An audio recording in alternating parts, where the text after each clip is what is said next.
হরে কৃষ্ণ বন্ধুরা, আপনারা দেখছেন পূর্ণ ব্রহ্মজ্ঞান ইউটিউব চ্যানেল। আমি চন্দন মুখার্জি আপনাদের সঙ্গে। আজকে আমরা যে বিষয় নিয়ে আলোচনা করবো, আশা করি সবাই থাম্বনেল টাইটেল দেখেই বুঝতে পেরে গেছেন আজকের আলোচনার বিষয়টা কি। হ্যাঁ বন্ধুরা, ঠিকই দেখেছেন আপনারা। আজকের আলোচনার বিষয় হলো বৃহস্পতি গ্রহটা যদি মেষ রাশির ঘরে থাকে তাহলে আপনারা কি ধরনের ফলাফল পেয়ে থাকেন। ছোট ভিডিওটাকে বিনা স্কিপ করে ধৈর্য সহকারে যারা শেষ অবধি থাকবেন তারাই কিন্তু ফুল ইনফরমেশন পাবেন, নচেত কিন্তু নয়। তো চলুন শুরু করা যাক। দেখুন, আপনাকে কোনো রাশি লগ্ন দেখতে হবে না, আপনি শুধু এইটুকু বেসিক দেখুন যে মেষ রাশির ঘরে বৃহস্পতি গ্রহটা একা আছে নাকি, সঙ্গে কেউ নেই, কারো কোনো দৃষ্টি নেই, তাহলেই বেশিরভাগ কথা আমার সাথে মিলে যাবে। ঠিক আছে। এবার অনেকেই বুদ্ধি লাগা নানানভাবে যে মেষ রাশির ঘরটা কারো তো পঞ্চম ভাব, কারো সপ্তম ভাব, কারো নবম ভাব, কি করে এক হবে। ঠিকই, কারো পঞ্চম, কারো সপ্তম, কারো নবম, কারো অষ্টম হতে পারে, কিন্তু আমি যে কথাগুলি বলবো বেসিক কথা, বারবার বলছি। শুধুমাত্র আপনার যে কোনো রাশি লগ্ন হতে পারে, বৃহস্পতিটা শুধুমাত্র মেষ রাশির ঘরে আছে কিনা দেখে নিন। তাদের ফলাদেশটা হচ্ছে, দেখবেন এরা কিন্তু জীবনে ভাগ্যের স্বাদ পাবেন। 2 নম্বর, মেষ রাশির ঘরে যাদের বৃহস্পতি গ্রহটা একা আছে এরা উচ্চ শিক্ষিত হয়, দার্শনিক হয়, ধার্মিক হয় এবং ধর্মের জন্য বিভিন্ন ধার্মিক স্থান, ট্যুর অ্যান্ড ট্রাভেলস, ভ্রমণ এদের কিন্তু হয়ে থাকে।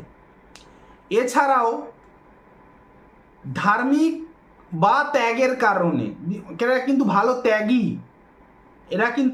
ত্যাগী, যাদের এই মেষ রাশির ঘরে বৃহস্পতি গ্রহটা বসে থাকবে এরা কিন্তু জীবনে প্রচুর সম্মান পেতে পারে নিজেদের ত্যাগ এই কৃতিত্বের জন্য। ঠিক আছে। এরা সংস্কৃত কলেজে নিয়ে যদি পড়াশোনা করে ভালো এদের ক্যারিয়ার হয়। এরা ছোটবেলা থেকেই দেখবেন ভীষণ দার্শনিক। ঠিক আছে। লিটারেচার নিয়ে পড়াশোনা করলে এদের বেশ ভালো যায়। আচ্ছা,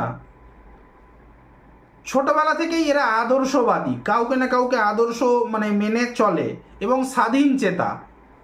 এরা চায় না এদের ব্যাপারে কেউ নাক গলাক, এই যাদের বৃহস্পতি গ্রহটা মেষ রাশির ঘরে বসে রয়েছে। এবং এরা বেশিরভাগই সুন্দর, সুস্থ, সবল দেহ হয় এবং বেশিরভাগই যাদের মঙ্গলটা জন্মছকে ভালো আছে তারা বাবার কিন্তু সহায়তা পান। কিন্তু জন্মছকে প্রপার আপনার জন্মছকে নবমপতি দশমপতি যদি খারাপ থেকে থাকে, হ্যাঁ, তাহলে কিন্তু বাবার সহায়তা আপনারা পাবেন না।